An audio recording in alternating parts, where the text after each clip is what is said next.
રચના સરસ રીતે કહું, ash Brahma ash Indra ash Prajapati एते सर्वे देवाः इमानि पंचमहाभूतानि पृथ्वी वायु आकाश आप ज्योतिषि एतानि इमानि च क्षुद्रमिश्राणि इव बीजानि इतराणि चाण्डजानि च जारुजानि च श्वेतजानि च उद्भिजानि च अश्वाः गावः पुरुषाः हस्तिनः કેટલું લિસ્ટ આવે એને જેટલું યાદ આવે એટલું આપણે બાકી બ્રહ્માંડ બહુ મોટું છે કેટલું લિસ્ટ આવે આપણે આપણી નજર સામે પશુ પક્ષીની ખબર છે એટલે આપણે કહીએ પણ બીજા તો જળ સૃષ્ટિમાં કેટલા જીવો હોય આપણને ક્યાં ખબર છે પણ મંગળ ઉપર જે સૃષ્ટિ હોય તો ત્યાં કયા પ્રકારના જીવો આપણને ખબર નથી બધું સમજી લેવાનું જેટલા જીવો આ જગતની અંદર છે એ બધા યત્કિંચૈદમ પ્રાણી જંગમમ ચ પતત્રી ચ યત્કિંચૈદમ પ્રાણી જે કંઈ પ્રાણી હોય જંગમ સ્થાવર પતત્રી ચ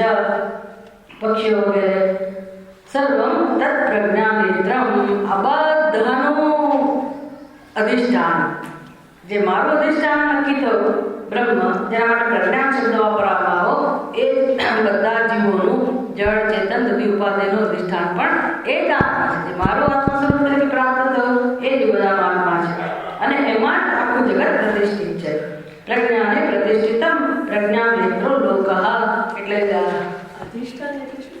હા અધિષ્ઠાન જેમ ઘડાનું અધિષ્ઠાન શું કહેવાય અધિષ્ઠાન એટલે જ્યાં એનો આધાર છે સર ઘડાનો આધાર કોણ છે ઘડાનો આધાર કોણ છે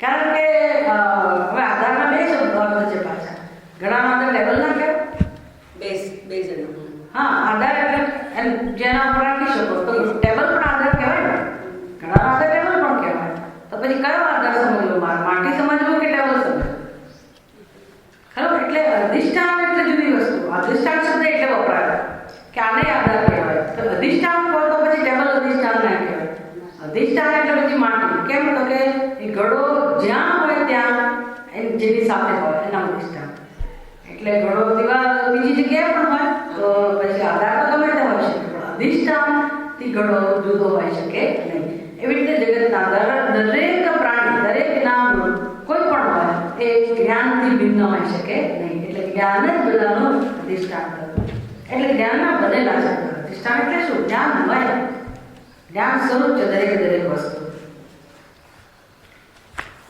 અને કહેવાય પ્રજ્ઞાનેત્રો લોકઃ પ્રજ્ઞા પ્રતિષ્ઠિતા એટલે આખું લોક બધા પ્રાણીઓ એ શા બનેલા છે જ્ઞાનના અને બધા પ્રાણીઓ દ્વારા નામ રૂપ દ્વારા આપણને પરમાત્માનો નિર્દેશ થાય છે એટલે આપણી સંસ્કૃતિ અદ્ભુત છે કે તમને જે ગમે એમાં તમે પરમાત્માની આરાધના કરી શકો જે પણ નામ રૂપ ગમે એમાં એટલે તો આ માટીમાંથી જ આપણે બનાવીએ શિવલિંગ બનાવીએ આપણે નથી બનાવતા શું કહે છે પાર્થિવ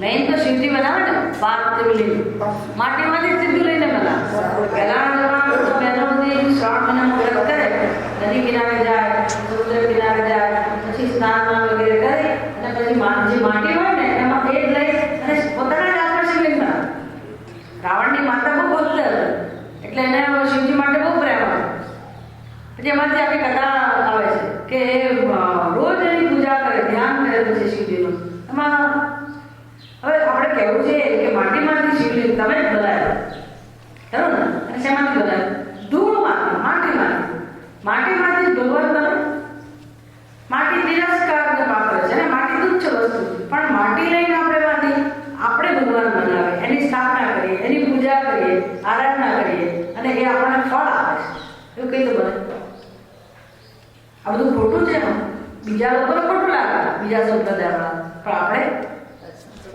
આપણે સત્ય માનીએ છીએ અને સત્ય કેમ માનીએ તો કે આપણને એ પૂજા ફળે છે એટલે એ ફળે છે એનું કારણ શું રેતી ધૂળની અંદર આપણી કૃપા કરવાનું સામર્થ્ય હોય આપણી પૂજાનું ફળ આપવાનું સામર્થ્ય હોય પરમાત્માને પ્રાપ્ત કરવાનું સામર્થ્ય ધૂળમાં હોય કરી પણ ફળે છે કે ધૂળમાં હોવું જોઈએ એના ધૂળમાં પણ કણની અંદર પણ પરમાત્મા છે કણમાં એટલે આપણને તો મુશ્કેલી નથી ભગવાનને પૂજન કરવામાં એક રીતે જોવા ગમે ત્યાં જાઓ ગમે સ્થિતિમાં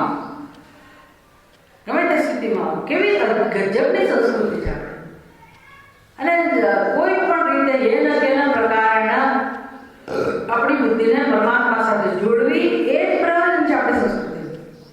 આપણે ખાલી કર્મને મહત્વ આપી બેઠા બહારના માળખાને કે આજે આમ છે એટલે આમ કરવું જોઈએ, પેલું છે એટલે પણ એ બધાનું પ્રયોજન શું?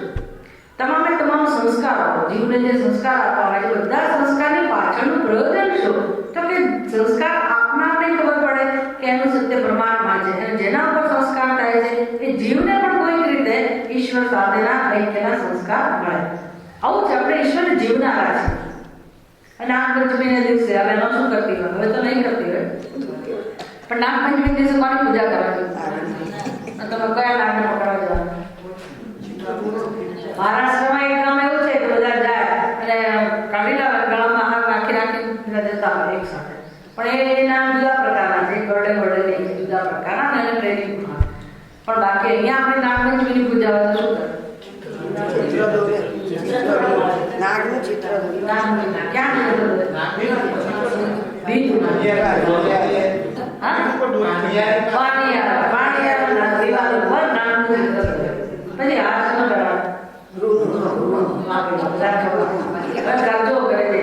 નવી આવનાર કે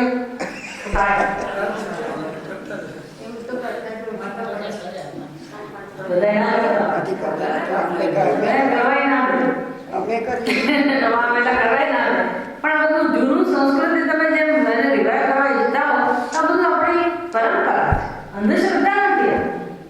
લોકોને અંધશ્રદ્ધા છે, પણ આ સત્ય છે કે એ નાગ બહાર આપણે પૂજા કરવા નથી જઈ શકતા અને વ્યવહાર છે કે નાગની પૂજા કરવા જવાય નહીં. પણ અમારે પૂજા નાગની જ કરવી તો કેવી રીતે કરવી? અમે જો ચિત્રીમાં દિવાલ ઉપર અને પૂજા કરી એટલે એમાં તમે એને શું કહેવાય આરોપ કર્યો ને, આરોપ એટલે અધ્યારોપ એને કહો કે પછી પૂજ્ય ભાવ, અમે ભાવના કરી. એ નાગના ચિત્રમાં નાગ દેવતાની ભાવના કરી છે તો ચિત્ર છે આપણે જ બનાવ્યું છે. વિચાર કરો આવું કેવી રીતે શક્ય? એને એનો અર્થ એ છે કે આપણે અંદર એવું સામર્થ્ય છે કે તમે ભગવાનને પ્રગટ કરી શકો અને ભગવાનને પ્રગટ કરી શકો તો સામર્થ્ય પૂજા કરવાની ક્યાં જરૂર નહીં. પણ એ દ્વારા આપણું ધ્યાન દોરવામાં આવે છે કે જો સર્વ કોઈ જે પૂજા કરનારો છે એના પરમાત્મા છે અને તમે જેનો ઉપયોગ કરો દિવાલનો કે કંકુનો કે રૂનો એ પણ પરમાત્મામય છે અને જેનું ચિત્ર દોર્યું એ પણ પરમાત્મા છે અને જે ક્રિયા કરો એ પણ પરમાત્મા છે. તો અમારી બુદ્ધિ જરા મારા સંસારમાંથી ઉઠે. આવી અદભુત સંસ્કૃતિ છે. એટલે બ્રાહ્મણોને કર્મકાંડી બ્રાહ્મણોને ક્યાં મુશ્કેલી છે? ગણપતિ વચ્ચે લાવો એટલે કઈ નહીં, હળદર લાવો એટલે સોપારી લાવો એવો છે. અસ્મિન બિંબે મહાગણપતિ માવાહાય. બોલો ગણપતિ ક્યાં અને મહાસ્વરૂપ ક્યાં અને સોપારી ક્યાં? પણ થાય છે ને પૂજા નથી થતી. એટલે એક આમના ગડબડ નથી બધું. સત્ય છે કે બધાની અંદર પરમાત્મા છે. તમે આવાહન કરો એટલી વાત છે. આપણે કોનું આવાહન કરીએ છીએ? અહંકારનો, રાગ દ્વેષ. સતત એની ઉપાસના થાય છે ને આપણા જીવનમાં. આપણને ખબર જ નથી. હું ને મારો એટલે અજ્ઞાનનું આવાહન કરે છે, અજ્ઞાનની ઉપાસના કરીએ છીએ. તો આ સંસ્કૃતિ શીખવાડે છે ભલે અત્યારે તમારી અંદર અજ્ઞાન હોય, ભલે ભેદભાવ હોય, પણ એ ભેદભાવનો પણ ઉપયોગ કરો. એની મદદથી પણ તમે ભગવાનને કોઈક રીતે તમારી બુદ્ધિમાં લાવો, જીવનમાં લાવો, કર્મોમાં લાવો. એમ કરતા તમારું જીવન દિવ્ય બને, સફળ થાય અને એક દિવસ તમને પરમાત્મા માટે પ્રેમ જન્મે, રસ જન્મે કે આ શું વસ્તુ છે, ભગવાન શું વસ્તુ છે. અને સર્વત્ર કણકણમાં ભગવાન હોય તો હું દુઃખી કેમ છું? હું ની અંદર કેમ ભગવાન નથી? ભગવાનને મારા માટે નફરત છે અને દરેક જીવ એવું કહે છે કે મારામાં ભગવાન નથી. તો પછી ભગવાન ક્યાં આવે? આટલું બધું બાકી થઈ ગયું ને. બધા જીવો કહેતા હોય મારી અંદર ભગવાન નથી તો ભગવાન તો અધૂરો થઈ ગયા. મોટા ભાગના જીવો નીકળી ગયા નથી. બધા એવું કહે કે હું ભગવાન નથી અને આપણને ક્યાંય દેખાતો જ નથી. એટલે આપણા માટે તો જગતમાં ક્યાંય ભગવાન છે જ નહીં. એટલે ભગવાનની જગ્યાએ આપણે ક્યાં રોટલી દીધી? હે મૂર્તિમાં એ બરાબર છે, પણ તમે મૂર્તિમાં એ કે ભગવાનને એટલું ગંભીરતાથી નથી જોતા. મંદિરમાં જાઓ બધું કરો, પણ છેવટે જ્યારે ભગવાનની વાત આવે ત્યારે બધા ઉપરવાળો જાણે. મંદિર વાળો જાણે એવું નથી કરતા, ઉપરવાળો. એટલે એને આમ તો ક્યાં રાખ્યો છે? ઉપર. કે આપણે નથી જોઈ શકતા પરમાત્મા. એટલે રાવણની માં આવી રીતે રોજ ભક્તિ કરે, માટીમાંથી બનાવેલા શિવજીની, અને ધ્યાનમાં બેસે. અને એક દિવસ ઇન્દ્રને બીક લાગે ને કે આ ઉપાસનાનું ફળ કદાચ મારું સુખ જતું રહે, એટલે એને ઉપાડીને શિવલિંગને દરિયામાં પધરાવી દીધું. અને માં જ્યારે ધ્યાનમાંથી બહાર આવી તો શિવલિંગ ના જોયું એના હાથમાં, બહુ દુઃખી થઈ ગઈ, ખૂબ દુઃખી થઈ ગઈ. ખાવા પીવાનું છોડી દીધું. રાવણ કે માં તને તું ચિંતા ના કરું, પાતાળ માટે છોડી લાવે છે, બધે ફર્યો, ક્યાંય શિવલિંગ ના મળ્યું. તો કે હું તને રત્ન જડિત લાવી આપું છું. ના, મને એ શિવલિંગ જોઈએ. તારા આરાધ્ય દેવતા માટે પ્રયત્ન હોય ને, મને એ જોઈએ. રાવણે શું કરે? રાવણ મળ્યું જ નહીં તો શું કરે? પાર્થિવ શિવલિંગ હતું તો પાણીમાં નાખો શું હાલત થાય? આવડી જાય. શું કરે રાવણ? પછી ઉપડો પહેલા કથા ખબર ને શિવલિંગ નતું આખો પર્વત શિવજીને લઈ અવતારી પાસે. પછી શું વાત છે? અને ગયો કૈલાસ શિવજીને લાવવા માટે. તો તમે બધા જાણો શું થયું, ખરું ને? પછી ભગવાને સહેજ અંગૂઠો દબાવ્યો, એને લેસન આપ્યું. સહેજ અંગૂઠો, જમણા પગનો અંગૂઠો જરાક દબાવ્યો, તો રાવણ જે એના ઉપર પ્રેશર આવ્યું અને ક્યાંય ભસ્મસ તો પાતાળમાં ફેંકી દીધા. ટૂંકમાં ગમે ત્યાંથી આપણે ભગવાનનું આવાહન કરી શકીએ એવું સત્ય છે. પ્રજ્ઞા નેત્રમ એટલે શું? લોક નેત્રમ એટલે અર્થ શું કરો? પ્રજ્ઞા નેત્ર લોક એટલે જગત કેવું છે? તો કે જેનું નેત્ર પરમાત્મા છે. એટલે દરેક જણાનું અધિષ્ઠાન પરમાત્મા છે. આવું જગત છે. પ્રજ્ઞા પ્રતિષ્ઠિતા પ્રજ્ઞાનમ બ્રહ્મ. એટલે હવે પ્રજ્ઞાનમ બ્રહ્મ એ મહાવાક્ય છે. ત્રીજા મંત્રમાં કહ્યું ને, છેલ્લો શબ્દ પ્રજ્ઞાનમ બ્રહ્મ. પ્રજ્ઞાનમ જે આપણું આત્મા સ્વરૂપ છે, જેને પ્રજ્ઞા કહેવામાં આવ્યું, એ જ બ્રહ્મ છે. પ્રજ્ઞાનમ બ્રહ્મ એ જ ખરેખર વાસ્તવમાં આખા જગતનો આત્મા છે. એ જ મહાવાક્ય છે. એનો વિસ્તાર થઈ રહ્યો છે. જેમ તત્વમસી મહાવાક્ય. પછી કેટલા મહાવાક્ય છે? 4. એક તત્વમસી આપણે જાણીએ, બીજું અહમ બ્રહ્માસ્મિ, અયમાત્મા બ્રહ્મ. ચોથું તત્વમસી પહેલું વાક્ય, બીજું વાક્ય અહમ બ્રહ્માસ્મિ.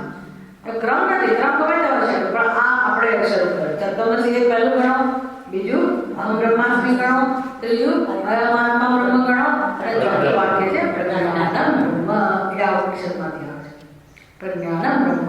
તો પ્રજ્ઞાનમ શબ્દ હવે એનો અર્થ કોણ થયો, અથવા કોનો અર્થ પ્રજ્ઞાનમ થયો?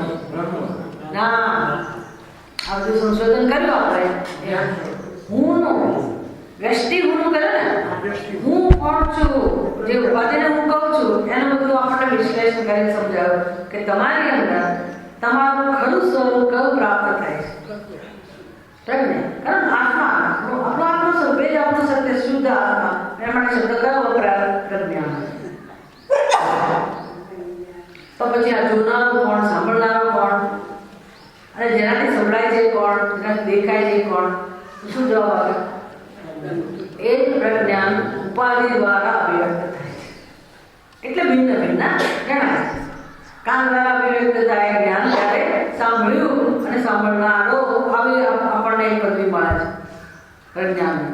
આંખ દ્વારા એ પ્રજ્ઞાન અભિવ્યક્ત થાય ત્યારે આપણે પોતાને જોનારા કહીએ, અને આંખથી જોવાય છે એવું કહીએ. જોવાની ક્રિયા અને જોનારા એવા વિશેષણો પોતાના માટે વપરાય છે, અને એ વિશેષણોવાળા આપણે પોતાને સમજીએ છીએ.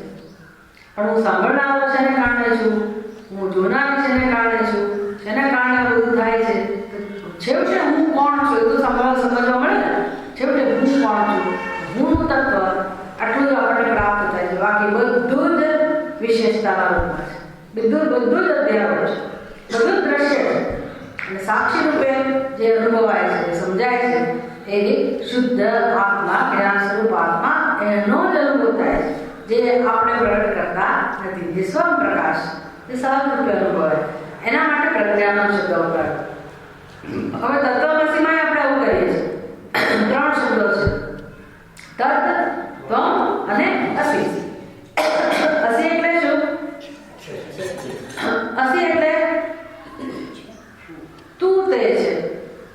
આજનું પાણી છે? હા આજનું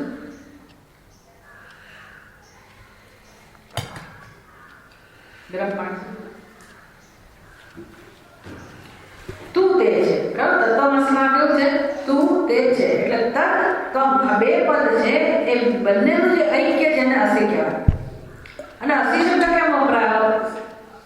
અસ્તિ એટલે તે છે, અસી એટલે તું છે.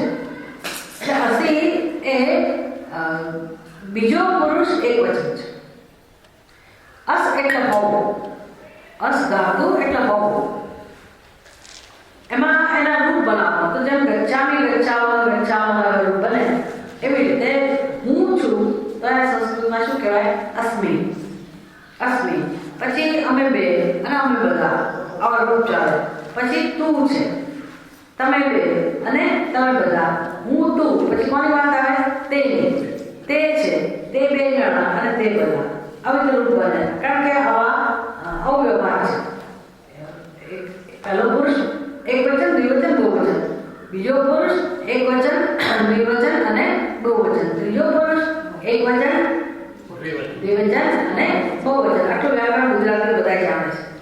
તો અહીંયા અસી શબ્દ કેમ પસંદ કર્યો? ગુજરાતીમાં છ. અસી એટલે છે કે છ થાય. તું છે અથવા તમે છો. એક વચનની જ વાત છે. તમે છો એ કેમ પસંદ કર્યું? કેમ એવું ના કહ્યું અસ્મી? છ એમ કેમ કહ્યું? કારણ કે કોણ કહે છે? કોણ ઉપદેશ આપે છે? તો કે શ્રુતિ. શ્રુતિ ઉપદેશ આપે છે ને. શ્રુતિની અંદર આ ઉપદેશ રહેલો છે. તો શ્રુતિ કોની વાત કરે છે? એની પોતાની વાત કરે છે. જો શ્રુતિ એની પોતાની વાત કરતી હોય તો અસ્મી આવે. પણ શ્રુતિ કોની વાત કરે છે? કોઈ જગતમાં કોઈ ત્રીજી વ્યક્તિની વાત પણ નથી કરતી. નહીંતર અસ્તિ કહી દે. પણ શ્રુતિ કોને જવાબ આપે, કોને ઉપદેશ આપે છે? જે શ્રુતિ પાસે જાય છે તેને. એ કોઈ પણ હોય, કોઈ પણ જીવ જંતુ, દેવતા, મનુષ્ય, રાક્ષસ, કોઈ પણ જે જાય છે એને શ્રુતિ કહે છે. અને શ્રુતિને બધા માટે એક જ વાત કહેવી છે. એક જ વાત, એક જ ઉપદેશ છે બધા માટે. એક જ જ્ઞાન છે કે તું તે છે, તું બ્રહ્મ છે. તે એટલે પછી તો તમારે સમજવું પડે કે તે એટલે શું. પણ સરળ નામ છે. તું એટલે કોણ? તો કે હું જે શ્રુતિ પાસે જાઉં છું તે. એટલે મને ધ્યાનમાં રાખીને જે શ્રુતિ પાસે જાય છે એને ધ્યાનમાં રાખીને શ્રુતિને કહેવું હોય તો શું કહે? તે એવું ના કહે, હું એવું ના કહે, તું એવું કહેવું પડે. હા, તું એવું જ કહેવું પડે. અને શું કહેવું છે? છ એવું કહેવું. છ માટે સંસ્કૃત શબ્દ અસ અને એનો બીજો પુરુષ એક વચન એટલે અસી. અસી તો તું છો. આખું વાક્ય શું છે? તત્વમસી. તો તું એટલે ત્વમ. ત્વમ પદ એટલો અર્થ તું અને અસીનો અર્થ છો. હવે શું બાકી રહ્યું? તત બાકી રહ્યું. તત એટલે તે. તે એટલે કોણ? તો હું નથી, તું નથી, તે. સરળ. એનો કોઈ પરોક્ષ તત્વની વાત કરે છે જેને આપણે જાણતા નથી. તો અત્યારે આપણે નથી જાણતા. જેમ તો ભગવાન ક્યાં? તો કે ઉપરવાળો. એટલે આપણી બુદ્ધિમાં ભગવાન પરોક્ષ છે. સત્ય શું છે? કણ ભગવાન છે. કણ હું નહીં, ભગવાન જ છે. પણ તું કેમ કેવું પડે? કારણ કે મારી બુદ્ધિમાં હું છે. પડે ને. બાકી તું નથી, તે નથી, હું નથી. જે છે કોણ છે? પરમાત્મા છે. પણ આપણે પોતાનો કબજો લઈ બેઠા છે ને. અમે છીએ. આ હું અમે તો શું કઈ ભાષા વાપરે? એમ કે બધું બ્રહ્મ તો ના સમજાય. તું પોતાની જાતને કંઈક સમજ એમ કે પોતાને જે કહે છે એટલે તું એવું માનતો હું છું. પણ શ્રુતિ તેમ કહે છે કે તારું સત્ય પરમાત્મા છે. શ્રુતિ કહે છે એટલે નહીં, સત્ય છે એ શ્રુતિ કહે છે. જે સત્ય છે એ શ્રુતિ કહે છે કે જે છે બ્રહ્મ છે. સર્વમ ખલુતે બ્રહ્મ. તું કોણ હોય પેલા માણસ? તારું સત્ય શું હોય?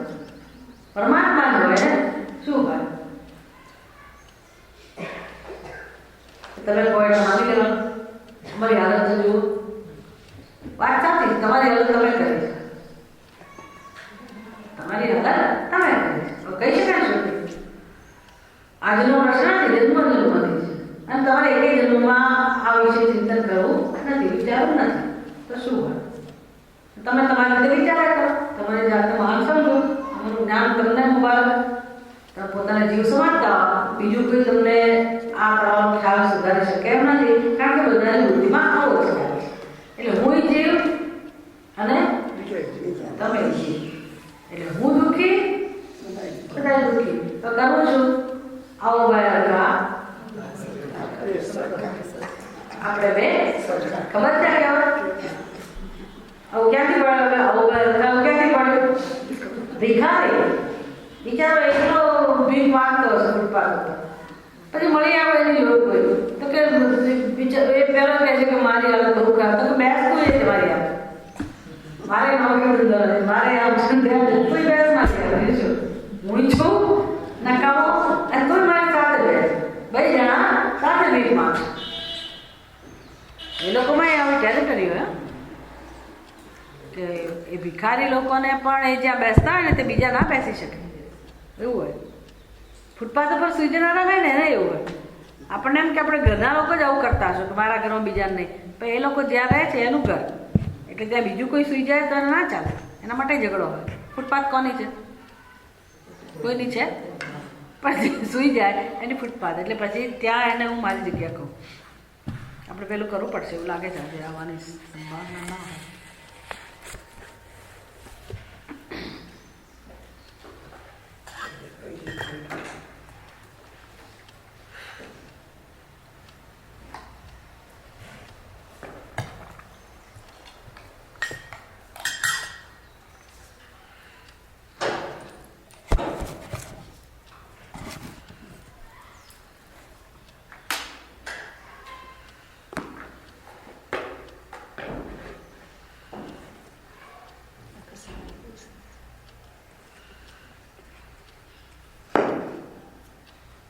બસ એટલું જ રાખજો. લાઈટ ઓફ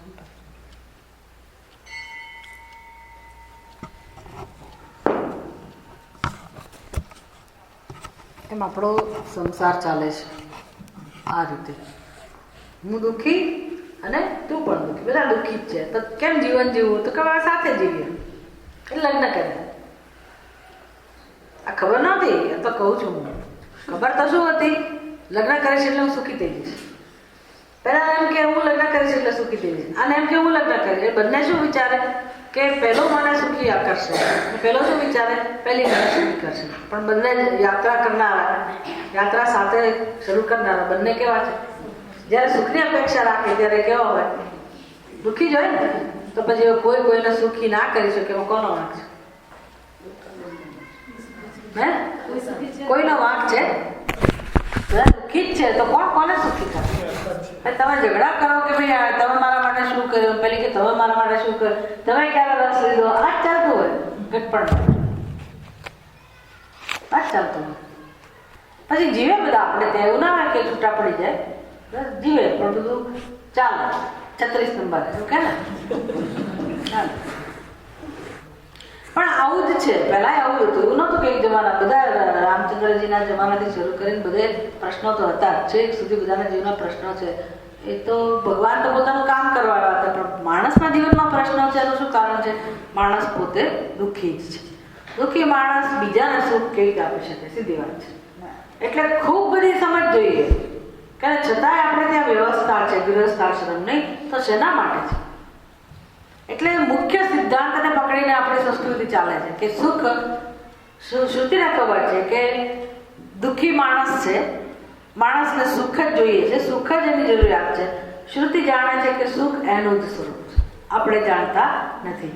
હવે કેમ હું મારા આત્માને સુખ સ્વરૂપ આત્માને જાણીને મુક્ત થઈ જાઉં, એવું કોઈને વિચાર આવે નહીં, અને કોઈ સમજી પણ ના શકે. એટલે વચ્ચેનો રસ્તો આવે. ગૃહસ્થ આશ્રમ એટલે વચ્ચેનો રસ્તો, કે જ્યાં સુધી તમે સુખ સ્વરૂપ છો એવું સમજવા તૈયાર ના થાવ ત્યાં સુધી જીવન એવી રીતે જીવો, ભલે અજ્ઞાનમાં, પણ એવી રીતે જીવન જીવો કે તમને અજ્ઞાન હોવા છતાં સુખનો અનુભવ થાય એવું જીવન જીવો. એ વચલો રસ્તો એટલે નિષ્કામ કર્મ, કર્તવ્ય કર્મ, કે એ કર્મ કરવાથી પુણ્ય જે પ્રાપ્ત થાય એ પુણ્યમાં એવી વ્યવસ્થા છે કે જેથી આપણને આપણું જ સુખ મળે.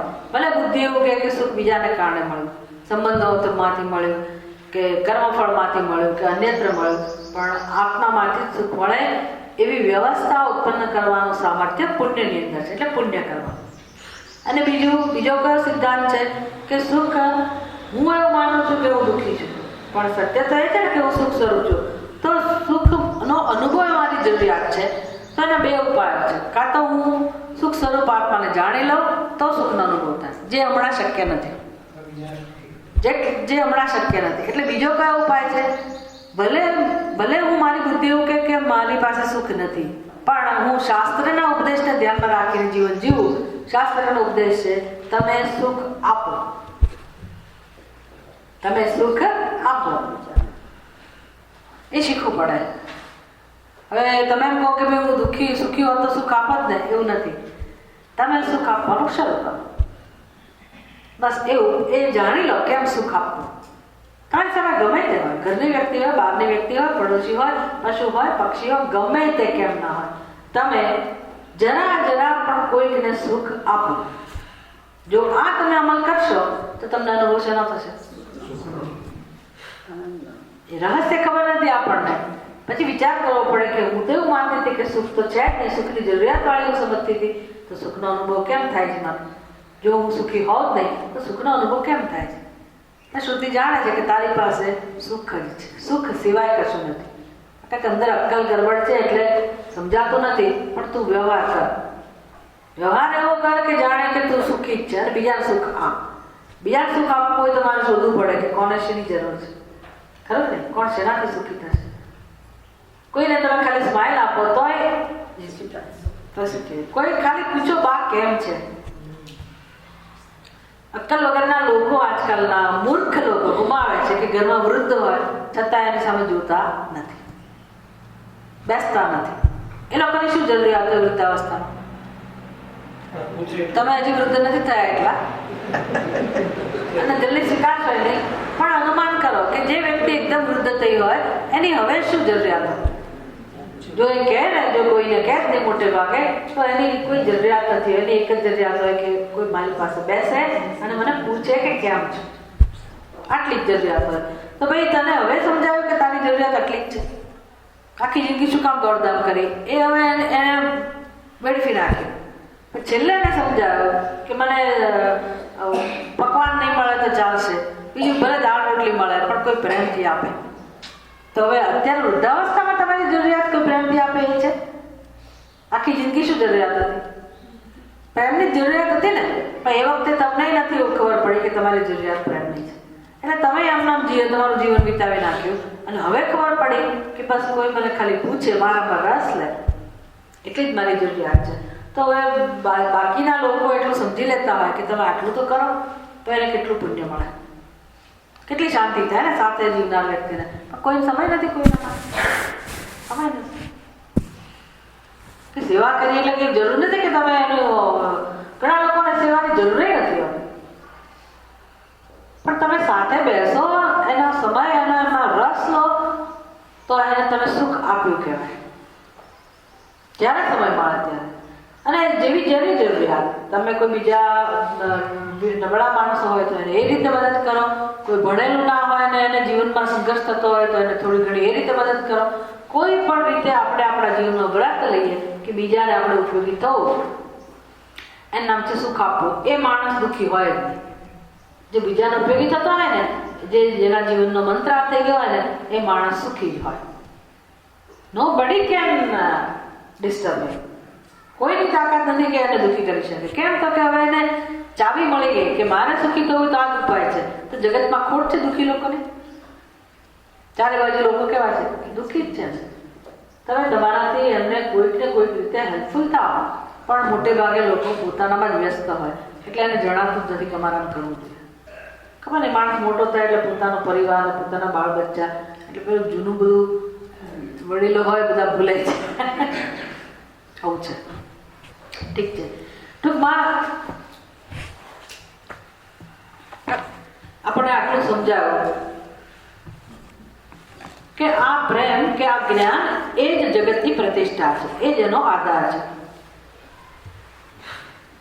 તસ્માત પ્રજ્ઞાનમ બ્રહ્મ, એટલે આ મંત્રનો છેલ્લો શબ્દ હતો પ્રજ્ઞાનમ બ્રહ્મ. આ આત્મા છે એ જ બ્રહ્મ. એટલે તત ત્વમ અસી, ત્યાંથી શરૂઆત કરી આપણે. તો ત્વમ એટલે આપણે નક્કી થાય, બીજો પુરુષ એક વચન. અને તે એટલે શું? તો કે આ પ્રેમ જે તને જોઈએ છે, સુખ તને જોઈએ છે એ વાસ્તવમાં તારું જ સ્વરૂપ છે. એ જે મહાવાક્ય છે એને સમજવાની પદ્ધતિ કઈ હોય તો કે અત્યારે આપણી બુદ્ધિમાં હું જીવ છું એ ખ્યાલ છે, અને હું જેને ઈચ્છું છું એ અનંત સુખ કે પૂર્ણ સુખ એ બીજું કોઈ નહીં પણ પરમાત્માનો ધર્મ છે, પરમાત્માનું સ્વરૂપ છે. એટલે આપણે કોને ઈચ્છીએ છીએ? બરાબર, આપણને એમ કે આપણે સુખને ઈચ્છીએ છીએ, પણ સુખ એટલે જ પરમાત્મા. એનો અર્થ કે આપણે કોની ઈચ્છા વાળા છે? પરમાત્માની. તો કયો માણસ પરમાત્માની ઈચ્છા વગરનો હોય? કયો જીવ પરમાત્માની ઈચ્છા વગરનો હોય? કોઈ નાસ્તિક તો રહ્યું જ નહીં. નાસ્તિકને ખબર નથી કે કોને પરમાત્મા કહેવાય.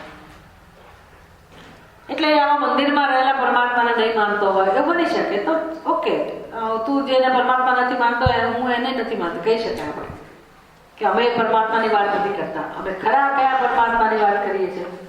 સત ચિત્ત અને આનંદ સ્વરૂપ, પ્રેમ સ્વરૂપ જેનું છે એ પરમાત્માની વાત કરીએ. એમાં તો બધાને પાસે છે. એટલે અત્યારે એ સુખ મારી પાસે નથી, અન્યત્ર છે, એવો જે ખ્યાલ છે એને કહેવાય પરોક્ષ. એ સુખ મારી પાસે નથી, હુંનું સ્વરૂપ નથી કે તમારામાંય નથી, જગતમાં ક્યાંય નથી, પણ ક્યાંક છે, એને કહેવાય પરોક્ષ. એટલે જે સુખ મારી બુદ્ધિમાં પરોક્ષ છે એના માટે તત્ શબ્દ વપરાય. અને શુદ્ધિને ખબર છે કે તે સુખ બીજું કોઈ નહીં પણ તારું જ સત્ય છે. તું સુખનો જ બનેલો છે, તું પ્રેમનો જ બનેલો, તું જ્ઞાનનો જ બનેલો છે. જ્યાં અસ્તિત્વ છે, હવાપણું છે, ત્યાં પ્રજ્ઞાનમ છે જ. એટલે હવે એ પૂર્ણતા કે પ્રેમ એ જીવનું સત્ય થયું ને, એટલે તત્ તમ અસી, તને જે જોઈએ છે તું જ છે, અને આખા જગતનું સત્ય આ જ છે. એને કહે ઐક્ય. એટલે આપણને કે ઈશ્વર મારા કરતા જુદો છે, આનંદ સ્વરૂપ સુખ સ્વરૂપ ઈશ્વર જુદો છે. અહીંયા શું કહું? જે આત્મા છે એ જ પ્રેમ સ્વરૂપ છે, એનું નામ જ ઈશ્વર છે. ઈશ્વર અને બ્રહ્મ, ઈશ્વર અને જીવ એવા બે ભેદ નથી. એટલે અત્યારે આ ક્ષણે પણ આપણું સત્ય પૂર્ણ બ્રહ્મ પરમાત્મા છે. એ એક વસ્તુ સમજાવવા માટે કેટલાય વાક્યો વપરાય છે.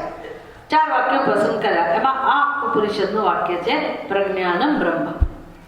પ્રજ્ઞાનમ સમજ્યા કે નહીં? આપણે પ્રજ્ઞાન સમજ્યા ને? એ ન પશ્યતિ અપશ્યતિ, કોણ આત્મા છે, કરતા કરતા કરતા આપણને મૂળ સુધી લઈ ગયા આપણા કે ભાઈ પ્રત્યેક આત્મા એટલે શું, મૂળ આપણું સત્ય એટલે શું? તો કે જે સ્વયં છે, જે સ્વપ્રકાશ છે, જેને આપણે ઉત્પન્ન કરતા નથી, જે અનુભવાય છે, એના પ્રજ્ઞાનમ. અહીં સુધી પહોંચ્યા. હવે એને પ્રજ્ઞાનમ બ્રહ્મ, તું બ્રહ્મ છે એવું કહેવું છે. એટલે હવે આપણે કોની સમજ પ્રાપ્ત કરવાની? બ્રહ્મની. પ્રજ્ઞાનમ આપણી શોધખોળ કરવાથી, તમ પદનું શોધ કરવાથી પ્રજ્ઞાનમ મળ્યું, આત્માનું સ્વરૂપ મળ્યું, એનું નામ આપવામાં પ્રજ્ઞાનમ. હવે જગતનું સ્વરૂપ, જગતનો આત્મા, જગતનું અધિષ્ઠાન શું છે એ સમજવાનું રહ્યું. એ કેવી રીતે શ્રુતિ સમજાવે છે?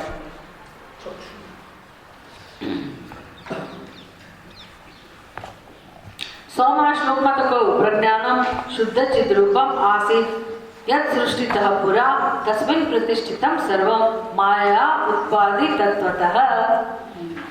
ખરું ને? માયા ઉત્પાદિ. પ્રજ્ઞાનમની વ્યાખ્યા શું થઈ? તો પ્રજ્ઞાનમ એટલે આપણું સ્વરૂપ. ખરું? એ તો કહું જે 98મા શ્લોકમાં કહું કે એ જ પ્રજ્ઞાનસ્ય અસ્ય જીવત્વ, એ જે પ્રજ્ઞાન સ્વરૂપ છે પરમાત્માનું, એ જ જીવ બની ગયો. શેના કારણે જીવ બની ગયો? ના ના ના ના, પ્રાણ ધારણ કરવાથી. 98મા શ્લોકમાં કહું ને કે એ પ્રજ્ઞાન સ્વરૂપ પરમાત્મા જીવ બની ગયો. કોની મદદથી? પ્રાણ ધારણ કર્યા. પ્રાણ ધારણ એટલે એક શરીર, એક શરીરને ધારણ કરવાથી એ જ પરમાત્મા શું બની ગયો? જીવ બની ગયો. એને જીવ કહેવાય. હવે એ જ પરમાત્મા માયાને ધારણ કરીને, માયાની મદદથી આખા જગતરૂપી વિરાટ શરીરને જેણે ધારણ કર્યું. પહેલું આપણું શરીર જે આપણે શરૂઆતમાં ચર્ચા કરી ને, સૌથી પહેલી ઉત્પત્તિ જે શરીરની થઈ એનું નામ વિરાટ એવું હતું ને, વિરાટ શરીર. એટલે હિરણ્યગર્ભનું શરીર, પ્રથમ શરીર કોનું? પરમાત્માનું શરીર. અને આપણું શરીર ધારણ કરવા માટે પ્રાણ ધારણ કરવા પડ્યા એ પરમાત્માએ. અને આ જગત રૂપી શરીર ધારણ કરવા માટે પરમાત્માએ કોનો આધાર લીધો? માયા. એટલે એ વસ્તુ કહેવામાં આવી માયયા. પ્રજ્ઞાનમ શુદ્ધ ચિદ્રૂપમ આસીત યત સૃષ્ટિતઃ પુરા તત તસ્મિન પ્રતિષ્ઠિતમ સર્વમ માયા ઉત્પાદિ તત્વતઃ. તો એ જે પ્રજ્ઞાન છે એમાં જ આખું જગત પ્રતિષ્ઠિત છે. કેમ તો કે માયાને કારણે પરમાત્માએ એ વિરાટ સ્વરૂપ ધારણ કર્યું અથવા સૃષ્ટિનું સર્જન કર્યું. એટલે પ્રજ્ઞાન નેત્ર લોક અને તત્વમસી કહેવાય કે ના કહેવાય? આપણે ઉપાધિમાં આપણા માટે કયો શબ્દ? પ્રજ્ઞાન. અને જગતમાં એ કયો શબ્દ વપરાયો? સર્વમાયા ઉત્પાદિત. એ જો કે શબ્દ હવે કહે છે, પણ પહેલા આપણે એ કહ્યું કે જુઓ, તમે જેને પ્રજ્ઞા કહો છો, તમારું આત્મ સ્વરૂપ છે, એ જ આત્મ સ્વરૂપ સૃષ્ટિની પહેલા હતું. તો ઉપનિષદની શરૂઆત છે નથી થઈ? કયા વાક્યથી? પહેલો મંત્ર જુઓ.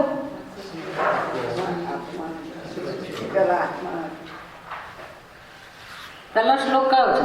આપણા અનુભૂતિ પ્રકાશમાં છે. કયો શ્લોક છે પહેલો? આત્મા એવ સૃષ્ટે પ્રાક આસન. છે ને? તો અહીંયા હવે 100મા શ્લોકમાં એ જ આત્માની વાત છે. સૃષ્ટિતઃ પુરા આસીત. સૃષ્ટિ પહેલા હતું. કોણ હતું? શુદ્ધ ચિદ્રૂપ. ત્યાં આત્મા શબ્દ વપરાયો. અહીંયા કહું પ્રજ્ઞાનમ. પ્રજ્ઞાન જેની વ્યાખ્યા થઈ, જે શુદ્ધ ચિદ્રૂપ છે. ચિદ્રૂપ એટલે જ્ઞાન સ્વરૂપ, તે જ સૃષ્ટિની પહેલા હતો. હવે આમાં એવું કહેવાય કે અસ્થિભાતિ પ્રિયમાં સત સ્વરૂપ અને ચિત્ત સ્વરૂપ એ લક્ષણોના આધારે કહે છે કે પહેલા જીવનું સત સ્વરૂપ કહ્યું, પછી બ્રહ્મનું સત સ્વરૂપ કહ્યું, પછી જીવનું ચિદ્રૂપ કહ્યું અને બ્રહ્મનું ચિદ્રૂપ. એમ અહીંયા શુદ્ધ ચિદ્રૂપમ પ્રજ્ઞાનમ શુદ્ધ ચિદ્રૂપમ એટલે જીવનું શુદ્ધ ચિદ્રૂપ. સતરૂપની વાત થઈ ગઈ. ચિદ્રૂપની એટલે જ્ઞાનરૂપ જે છે તે જેને આત્મા કહેવાય તે સૃષ્ટિની પહેલા હતો. તો પહેલા જે કહું તો સૃષ્ટિની પહેલા આત્મા હતો. એક એની જ વાત થઈ ને. બીજું કોણ હોય? એનો અર્થ કે આ પ્રજ્ઞાન એટલે તો હું, મારું સત્ય. તો સૃષ્ટિની પહેલા કોણ હતું? આપણને એમ કે પરમાત્માનું સ્વરૂપ હતું. અહીંયા પ્રજ્ઞાન તો આપણું સ્વરૂપ સાબિત થયું અને પાછા કહે છે કે એ જ સૃષ્ટિની પહેલા હતો. તો સૃષ્ટિની પહેલા કયો પરમાત્મા છે? મારાથી ભિન્ન. મારું મને જ્ઞાન સ્વરૂપ જો સમજાઈ ગયું હોય તો હું સમજી શકું ને કે સૃષ્ટિની પહેલા એ જ જ્ઞાન સ્વરૂપ પરમાત્મા હોવો જોઈએ. એનામાં ને મારામાં કોઈ ભેદ નથી. તો કયા પરમાત્માનું વર્ણન ચાલે છે? બીજો પરમાત્મા હોય તો કયો હોય? તો મને જેનો અનુભવ થાય છે એ જ્ઞાન સ્વરૂપ ચૈતન્યથી ભિન્ન બીજો કોઈ પરમાત્મા હોઈ શકે નહીં. અને મારું જે સત્ય છે અને જેને ઈશ્વર પરોક્ષ કહું છું એનું સત્ય, બે સત્ય પણ ના હોય, એ એક જ હોય. તસ્મિન આવા જ્ઞાન સ્વરૂપમાં, એ જે મારું પ્રજ્ઞાન સ્વરૂપ છે, આત્માનો ધર્મ જે સૃષ્ટિને પહેલા હતો તેવા જ્ઞાન સ્વરૂપમાં સર્વમ પ્રતિષ્ઠિતમ, સર્વમ જગત પ્રતિષ્ઠિતમ, આખું જગત એમાં પ્રતિષ્ઠિત છે. એનો અર્થ શું થયો? ખરેખર જગત પ્રતિષ્ઠિત છે માયા ઉપાધિ થતા, માયાને કારણે. એટલે અત્યારે આ શરીર આત્મામાં પ્રતિષ્ઠિત છે, પણ કઈ રીતે? કલ્પના કરો. પ્રાણ ધારણ કરેલું એટલે આપણે ધારણ કર્યું તો આપણે બદલાઈ ગયા. શરીર આપણે ધારણ કર્યું તો કે આપણે થોડા બદલાઈ જઈએ. આપણે તો અત્યારે એવા ને એવા જ છે ને. આત્મા સ્વરૂપ એવું ને એવું જ છે ને. શરીરની અંદર પરિવર્તન આવે છે, આત્મામાં તો પરિવર્તન નથી આવતું. તો જે આત્માએ જે જ્ઞાન સ્વરૂપ પરમાત્માએ જગત ધારણ કર્યું હોય તો એના સ્વરૂપમાં પરિવર્તન આવે? ના જ આવે. અને જગત તો આરોપ એને કોની મદદથી કરે? માયા.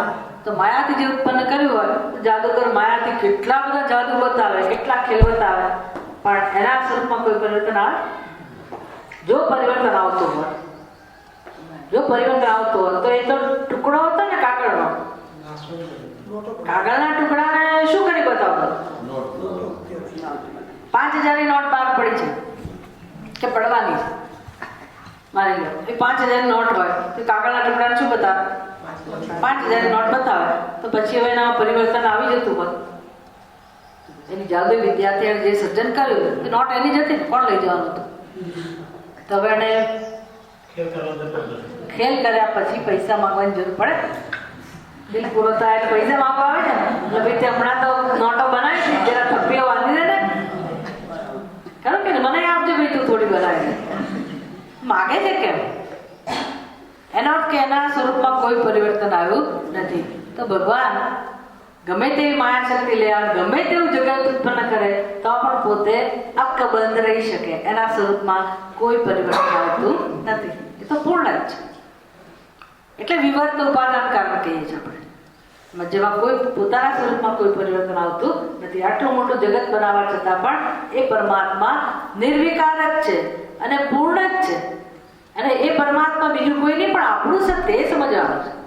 જો આટલું મોટું જગત બનાવ્યા પછી જગતમાં શું શું થાય છે, કેટલું કેટલું બને છે ને, કેટલા કેટલા ધડાકા ને ભડાકા થાય છે આખી સૃષ્ટિમાં. શિવજીને પૂછો તો ખબર છે.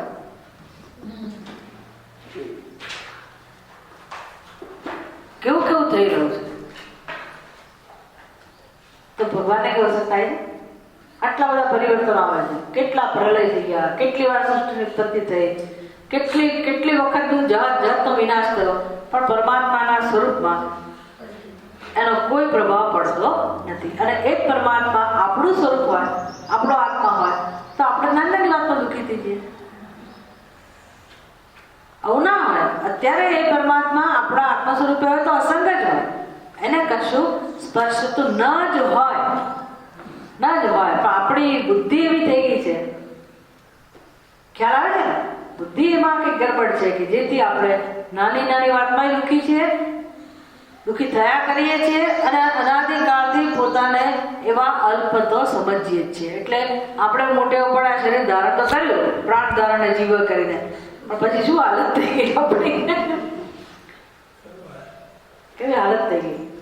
તો કહેવાય તો શરીર એટલે જ હું, બસ એમાં સ્પષ્ટ અંતર છે પણ બુદ્ધિમાં કોઈ અંતર નથી. શરીર એટલે જ હું, એટલે વિચારવા માટેનું સામર્થ્ય પણ ગુમાવી બેઠેલા છે. વિચારવા માટેનું શું કામ,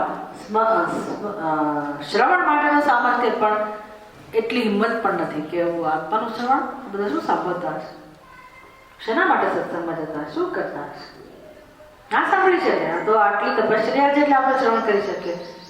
બોલાવો હમણાં ક્યાંકથી કોઈ નવી વ્યક્તિને, કેટલી વાર બેસે, ના બેસી શકે. એટલે આટલું બેસીને રસપૂર્વક સાંભળવું, એના વિશે ચિંતન કરવું, બહુ મોટી કેપેસિટી ડેવલપ કરી કહેવાય, બહુ મોટી સિદ્ધિ. કોઈ બેસી ના શકે આવું બધું વર્ણન સાંભળે, કેટલો વર્ષ સમય બેસે, આવે જ નહીં ને, પેલી વાત જ આવે જ નહીં ને. એટલી હૃદય માણસ, એનું આત્મ સ્વરૂપ એક છે, એ પૂર્ણ બ્રહ્મ જ છે એ વ્યક્તિ, પણ એ બુદ્ધિમાં આવી જડતા આવી ગઈ એટલે હવે પોતાના સ્વરૂપનો લાભ મળતો નથી. આવું છે કે કૃપા કોને કહેવાય, સમજાય ને? કૃપા કોને? આમના બધું મફતમાં નથી મળતું. આપણે ખાલી અહીંથી અમદાવાદથી આવે તો સારું, બહુ ખર્ચો નથી કર્યો, પણ એનો અર્થ એવો ને કે મફતમાં મળે છે. ઘર આંગણે મળતું હોય તો એવું ના સમજો કે મફતમાં મળે. આ જાગવાની પ્રક્રિયા, એના માટે ઈશ્વરની બહુ મોટી કૃપા છે, બહુ મોટી કૃપા. એક વાર જાગી જાય છે, એક વાર કે કોણ છું, થોડુંક પણ એના અંદર થઈ જાય આ જન્મમાં, પછી ભગવાન મદદ કરવા તૈયાર જ છે. થોડુંક તો આપણી અંદર કંઈક થાય. 101 શ્લોક. उत्पत्ति स्थिति काले सौ लोक प्रज्ञान नेत्रकः नेत्रत्वं व्यवहारस्य सुखादेर्नयनात् भवेत्.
प्रज्ञानम ना उत्पत्ति स्थिति काले असौ लोकः प्रज्ञान नेत्रकः.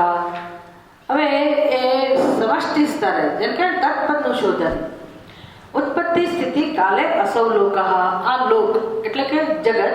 લોકનો અર્થ કરવાનો જગતના બધા પ્રાણીઓ, બધા જ જીવો, જળ ચેતન બધું પણ સમાવેશ થઈ જાય.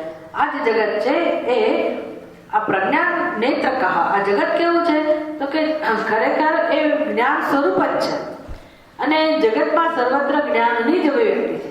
એ કોઈ પણ જંતુ કેમ ના હોય, કોઈ પણ જીવ કેમ ના હોય, કોઈ પણ ક્રિયા કેમ ના થતી હોય, કોઈ પણ નિયમ કેમ ન હોય, આ જગતનો આ બધું જ્ઞાનમય છે. એનું અધિષ્ઠાન જ્ઞાન જ છે. એટલે હવે જીવ તો પોતે પોતાને દુઃખી સમજે છે એટલે કર્મ કરે છે. કર્મ શેના માટે કરે? સુખની પ્રાપ્તિ માટે. અને જોવા મળે છે કે જીવ કર્મ કરે અને એને કર્મનું ફળ મળે છે. આ કર્મનું ફળ મળે છે એ દ્વારા એને સુખની પ્રાપ્તિ થાય છે. એને કહેવાય સુખાદેહે વ્યવહારસ્ય. આ સુખના વ્યવહાર માટેની ભૂમિકા આ જગત છે.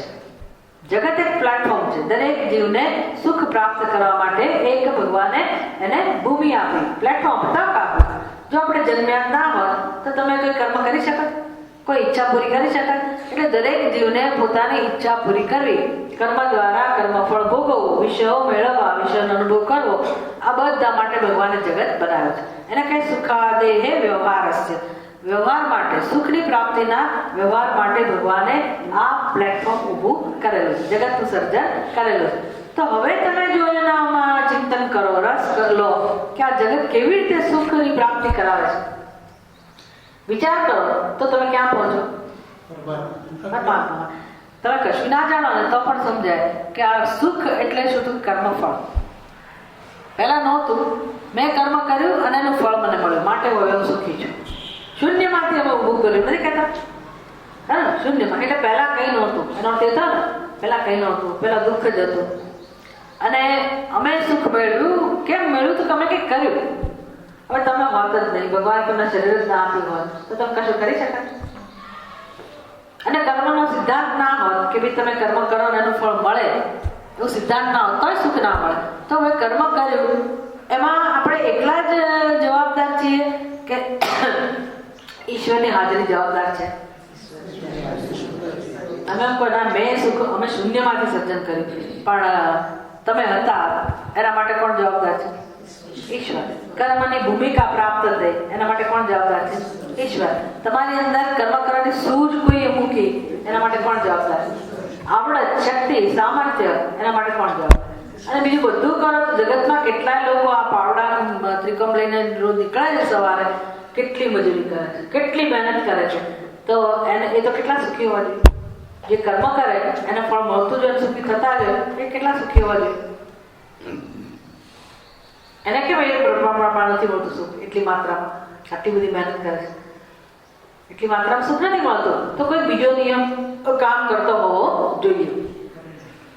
એને કારણે જીવને સુખનો અનુભવ થાય છે. એટલે આપણે મહેનત કરીએ એટલે કે સુખરૂપી ફળ મળે એવો નિયમ નથી, પણ મળ્યું તો કર્મફળદાતા ઈશ્વર કામ કરતો હોવો જોઈએ. દરેક જગ્યાએ તમે ઈશ્વર વગર એક પણ ઘટનાનું અનુમાન કરી શકતા નથી. એટલે બધામાં કોની હાજરી હોવી જોઈએ? ઈશ્વરની. એટલે સુખાદેહે વ્યવહારસ્ય નેત્રત્વમ નયનાદ ભવેત લોકઃ. એ તો વિચાર કરો તો સમજાય કે આ બધાનું મૂળ કોણ છે? ઈશ્વર. એટલે જગત ઈશ્વરની પ્રાપ્તિ માટેનું દ્વાર બની જાય છે. નામરૂપ કહો, ઈશ્વર કહો, આપણી ઉપાધિ કહો, આપણો જન્મ કહો, આ બધું જો ધ્યાનપૂર્વક વિચાર કરવામાં આવે તો આપણને બધું ક્યાં લઈ જાય છે? ઈશ્વર તરફ. એને કહેવાય પ્રજ્ઞાન નેત્રક. તો હવે આપણું અધિષ્ઠાન પ્રજ્ઞાન થયું તો જગતનું અધિષ્ઠાન પણ શું થયું? પ્રજ્ઞાન. પ્રજ્ઞાન નેત્ર થાય ને જ્ઞાન. આપણું અધિષ્ઠાન જ્ઞાન થયું. જેને ઈશ્વર કહેતા હતા એનું સત્ય પણ શું થયું? જ્ઞાન. એટલે જે આત્મા પ્રજ્ઞાન હતો એ જગતનો આત્મા પણ બની ગયો ને. તો જગતના આત્મા માટે આપણે શું શબ્દ વાપરીએ? બ્રહ્મ. આપણા માટે આત્મા કહીએ અને જગતના સત્ય માટે શું કહીએ? બ્રહ્મ. તો હું કોણ છું? મારું આત્મા પ્રજ્ઞાન, એના માટે શબ્દ વપરાય અને જગતના આત્મા માટે બ્રહ્મ. હું કોણ છું? પ્રજ્ઞાન બ્રહ્મ. પ્રજ્ઞાન અને બ્રહ્મ બે જુદી વસ્તુ નથી. એક જ પરમાત્મા, એક જ પરમાત્મા અસ્તિત્વમાં છે. અને તત્વમસી કહેવાય. હવે કહે છે કે તમે બીજી પ્રક્રિયા હાથમાં લો તો પણ તમે આ પ્રજ્ઞાન સ્વરૂપ આત્મા તરફ જઈ શકો. અત્યાર સુધી આપણને અસ્થિભાતી અધિષ્ઠાનના રૂપમાં હુંનું અધિષ્ઠાન, જીવનું અને જગતનું અધિષ્ઠાન એ દ્વારા પ્રજ્ઞાન અમને બ્રહ્મ સમજાવ્યું મહાવાક્ય. હવે કહે છે કે તમે તમારા જીવનની બીજી અવસ્થાઓ છે ને એનું અવલોકન કરો અને તમને કોણ મળે તો કે પ્રજ્ઞાન પરમાત્મા પ્રાપ્ત થાય. હવે સાક્ષી રૂપે લય પ્રજ્ઞા પ્રતિષ્ઠિતા લય પ્રજ્ઞા પ્રતિષ્ઠા સ્યાત તત્ર સર્વસ્ય સંવૃતે સૃષ્ટિ સ્થિતિ લયાહિતમ શુદ્ધા પ્રજ્ઞાન હેતુકા. 10 મિનિટ બ્રેક પછી મળીએ આપણે.